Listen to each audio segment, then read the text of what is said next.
حضور نبی اکرم صلی اللہ علیہ وآلہ وسلم نے فرمایا، 7 ہلاک کر دینے والی چیزوں سے بچو۔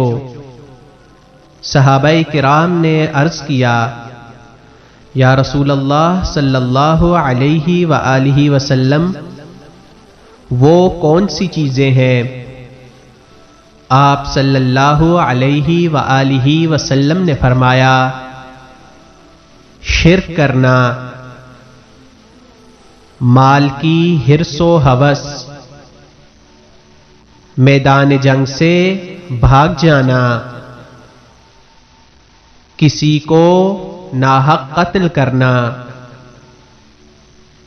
کسی یتیم کا مال کھانا،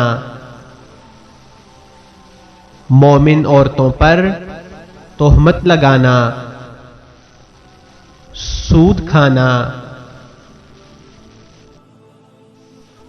اللہم صل وسلم علی محمد وعلی آل محمد۔